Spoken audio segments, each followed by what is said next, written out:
মার্কিন নির্বাচন শেষ হতে না হতেই আবারও আলোচনায় ইরান। দেশটি এবার ইসরায়েলের সবচেয়ে গুরুত্বপূর্ণ প্রতিরক্ষা ব্যবস্থায় আঘাত করতে পারে, আর এ হামলায় ব্যবহার করা হবে খোরাম শহর 4, ফাতাহ, খেইবার শেকান ও ইমাদের মতো 400 দূরপাল্লার ভয়ঙ্কর ক্ষেপণাস্ত্র। টার্গেট করা হতে পারে নেভাটিম সহ ইসরায়েলের বেশ কয়েকটি গুরুত্বপূর্ণ সামরিক ঘাঁটি।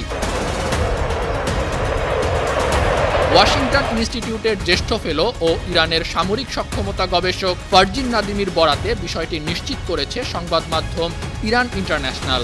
গবেষক নাদিমি জানিয়েছেন, ইরানের লক্ষ্য প্রায় 400 মিসাইল দিয়ে ইসরায়েলের প্রতিরক্ষা ব্যবস্থা আয়রন ডোমকে পুরোপুরি ধ্বংস করা। আয়রন ডোম ছাড়াও ইসরায়েলের প্রতিরক্ষা শিল্পে আঘাত হানতে পারে তেহরান। অন্যদিকে ইরাক থেকে মিসাইল সরিয়ে দক্ষিণ সিরিয়ার দিকে ইরানের ক্ষেপণাস্ত্র স্থানান্তরের খবরের প্রতিক্রিয়ায় জ্যেষ্ঠ ফেলো নাদিমি বলেন, খুব কাছ থেকে ইসরায়েলে হামলার জন্য তেহরান এই পদক্ষেপ নিতে পারে। এ সময় তিনি আরও জানান, ইসরায়েলের নেভাটিম, তেলনভ, হটজেরিম ও র্যামন সামরিক ঘাঁটি হবে ইরানের হামলার মূল লক্ষ্য। নাদিমি এ সময় ইরানি সেনাবাহিনীর আরেকটি গুরুত্বপূর্ণ শাখা আর্তেশ বাহিনীর বিষয়টি সামনে আনেন। বিমান, নৌ ও সেনাবাহিনীর সদস্য দ্বারা গঠিত আর্তেশ হরমুজ প্রণালী, ওমান ও কাস্পিয়ান সাগরে ইরানের নিরাপত্তা দেখভাল করে। ইসরায়েলে হামলায় এই বাহিনীকেও কাজে লাগাতে পারে তেহরান। আর্তেশ বাহিনীর সদস্য সংখ্যা প্রায় 4.5 লক্ষ।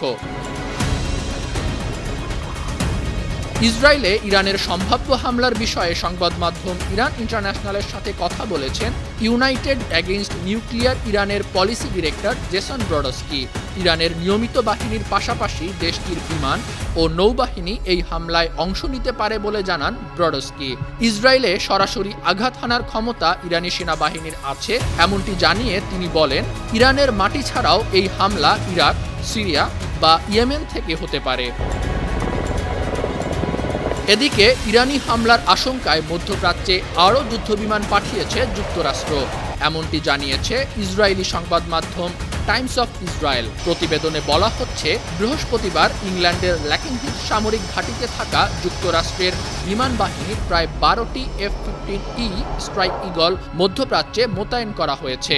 এই যুদ্ধবিমান শত্রুপক্ষের যে কোনো নিশানায় আঘাত হানতে সক্ষম। নতুন করে পাঠানো এসব যুদ্ধবিমান আগে থেকে মধ্যপ্রাচ্যে থাকা মার্কিন B-52 বোমারু বিমান ও নেভি ডেস্ট্রয়ারের সাথে যুক্ত হচ্ছে। মার্কিন সামরিক বাহিনীর বরাতে এমনটি জানানো হয় প্রতিবেদনে। অন্যদিকে দুই ইসরায়েলি সূত্রের বরাতে প্রভাবশালী মার্কিন সংবাদ মাধ্যম এক্সিওস বলছে, এই সপ্তাহে ইরাক থেকে ইসরায়েলে হামলা চালাতে পারে ইরান। অন্যদিকে ইরাকের ভূমি ব্যবহার করে হামলা হলে পরিণতি ভয়াবহ হবে বলে বাগদাদকে হুঁশিয়ারি দিয়েছে ওয়াশিংটন। তবে ইরাক থেকে হামলার সম্ভাবনা নাকচ করে দেশটির সেনাবাহিনী বলছে, ইরাকে আগ্রাসন চালাতে এসব মিথ্যা তথ্য প্রচার করা হচ্ছে। তবে বিশেষজ্ঞ ফারজিন নাদিমি বলছেন, ইরান যদি ইরাক থেকে ইসরায়েলে হামলা চালাতে চায় তবে বাগদাদের তা ঠেকানোর ক্ষমতা নেই। গেল 1 অক্টোবর ইসরায়েলে 180টিরও বেশি ক্ষেপণাস্ত্র দিয়ে হামলা চালায় ইরান। হামলার জবাব দিতে শতাধিক বিমান দিয়ে 26 অক্টোবর ইরানে হামলা চালায় ইসরায়েল। আর ইসরায়েলি হামলার জবাব দিতে পাল্টা আঘাতের পরিকল্পনা করছে তেহরান। আন্তর্জাতিক ডেস্ক, 52 টিভি।